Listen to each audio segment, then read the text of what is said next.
ದಕ್ಷಿಣ ಕನ್ನಡ ಜಿಲ್ಲಾ ಕನ್ನಡ ಸಾಹಿತ್ಯ ಪರಿಷತ್ನ ಅಧ್ಯಕ್ಷ ಸ್ಥಾನಕ್ಕೆ ತಾನು ಸ್ಪರ್ಧಿಸಿದ್ದು ಜಿಲ್ಲಾಧ್ಯಕ್ಷರಾಗಿ ಚುನಾಯಿತರಾದರೆ ಜಿಲ್ಲೆಯಲ್ಲಿ ಕನ್ನಡ ಭವನ ನಿರ್ಮಿಸುವ ಬಗ್ಗೆ ಪ್ರಯತ್ನ ಪಡುತ್ತೇನೆ ಎಂದು ಕನ್ನಡ ಸಾಹಿತ್ಯ ಪರಿಷತ್ನ ಜಿಲ್ಲಾಧ್ಯಕ್ಷ ಸ್ಥಾನದ ಅಭ್ಯರ್ಥಿಯಾದ ಎಂಆರ್ ವಾಸುದೇವ್ ಅವರು ಹೇಳಿದರು.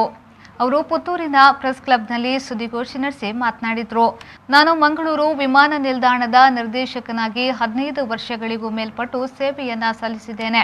ಈ ಸಂದರ್ಭದಲ್ಲಿ ತ್ರಿಭಾಷಾ ಸೂತ್ರದಡಿಯಲ್ಲಿ ವಿಮಾನ ನಿಲ್ದಾಣದ ನಾಮಫಲಕವನ್ನ ಕನ್ನಡದಲ್ಲಿ ಮೊದಲ ಬಾರಿಗೆ ಅಳವಡಿಸಿದ್ದೇನೆ. ಅಲ್ಲದೆ ಕನ್ನಡ ಭಾಷೆಯಲ್ಲಿ ಪ್ರಯಾಣಿಕರಿಗೆ ಅನುಕೂಲವಾಗುವಂತೆ ಘೋಷಣೆಯ ವ್ಯವಸ್ಥೆಯನ್ನ ಮಾಡಿರುತ್ತೇನೆ.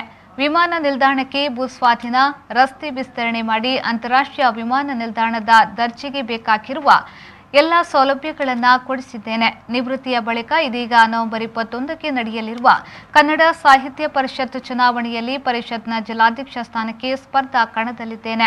ನಾನು ಗೆಲುವು ಪಡೆದಲ್ಲಿ ಕನ್ನಡ ಭವನ ನಿರ್ಮಾಣದ ಪ್ರಯತ್ನದ ಸಹಿತ ಸಾಹಿತ್ಯ ಪರಿಷತ್ನಲ್ಲಿ ಯುವ ಸಮುದಾಯಕ್ಕೆ ಅವಕಾಶ ನೀಡುವ ನಿಟ್ಟಿನಲ್ಲಿ ಸದಸ್ಯತ್ವ ಹೆಚ್ಚಳ, ಗ್ರಾಮಗಳಲ್ಲಿ ಸಾಹಿತ್ಯ ಪರ ಕಾರ್ಯಕ್ರಮ ರೂಪಿಸುವುದು, ಕನ್ನಡ ಶಾಲೆಗಳು ಮುಚ್ಚದಂತೆ ತಡೆಯಲು ಸರ್ಕಾರ ಹಾಗೂ ಸಾರ್ವಜನಿಕರಿಗೆ ಪ್ರೇರಣೆ ನೀಡುವ ಕೆಲಸವನ್ನ ಮಾಡಲಿದ್ದೇನೆ ಎಂದು ಹೇಳಿದ್ರು. ನನಗೇನು ಅನ್ಸುತ್ತೆ ಅಂದ್ರೆ ಕನ್ನಡ ಸಮ್ಮೇಳನಗಳು ನಿಜವಾಗಿಯೂ ಬೇರಿನ ಮಟ್ಟಕ್ಕೆ ಇಳಿಬೇಕಾಗಿದೆ. ಅದು ಕನ್ನಡ ಜನಗಳಿಗೆ ಇಷ್ಟ ಇದೆ, ಅವರಿಗೆ ಆಸಕ್ತಿ ಇದೆ, ಪ್ರೀತಿ ಇದೆ ಕನ್ನಡದ ಬಗ್ಗೆ. ನಾವು ಅದನ್ನು ಬಳಸ್ಕೊಳ್ಳೋಕೆ ಆಗದೆ ಇರೋದು ಈ ಒಂದು ಸಾಹಿತ್ಯ ಪರಿಷತ್ತು ನಿಜವಾಗಿಯೂ ಒಂದು ಕೆಲಸ ಏನು ಮಾಡಬೇಕಾಗಿದೆ. 100 ವರ್ಷದ ಹಿಂದೆ ದುಸ್ಥಾಪನೆ ಆಗಿದೆ. 1915ರಲ್ಲಿ ಸರ್ ವಿಶ್ವೇಶ್ವರಯ್ಯನವರು ಜಯಚಾಮರಾಜ ಒಡೆಯರು ಹುಟ್ಟಾಕಿದರು. ಕನ್ನಡ ಉಳಿಸಿ ಕನ್ನಡ ಬೆಳೆಸಿ ಅಂತ ಶುರು ಮಾಡಿದ್ರು. ಇವತ್ತೂ ಸಹ ನಾವು ಅದೇ ಸ್ಲೋಗನ್ನಿನ ಸಹಾಯದಲ್ಲಿ ಬದುಕ್ತಾ ಇದ್ದೀವಿ.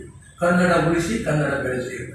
ಅಂದ್ರೆ ಬದಲಾವಣೆ ಮಾಡಬೇಕಾಗಿರುವಂತದ್ದು ಏನಿದೆ ಅದು ಬಹುಶಃ ನಾವು ಕನ್ನಡ ಸ್ಕೂಲ್ಗಳು ಮುಚ್ಚಿ ಹೋಗ್ತಾ ಇರೋತ್ತಿಗೂ ನಾವು ಎದ್ದೇಳದೆ ಇದ್ರೆ ನಮಗೆ ಬಹುಶಃ ತೊಂದರೆ ಆಗುತ್ತೆ. ಕನ್ನಡ ಸಂಸ್ಕೃತಿ, ಕನ್ನಡ ಭಾಷೆ, ಕನ್ನಡ ಏನೇನು ನಾವೆಲ್ಲ ಮಾತಾಡ್ತಾ ಇದ್ವಿ ಅವೆಲ್ಲ ಸುಮ್ಮನೆ ಬರೇ ಬಾಯಿ ಮಾತಿನಲ್ಲಿ ನಿಂತು.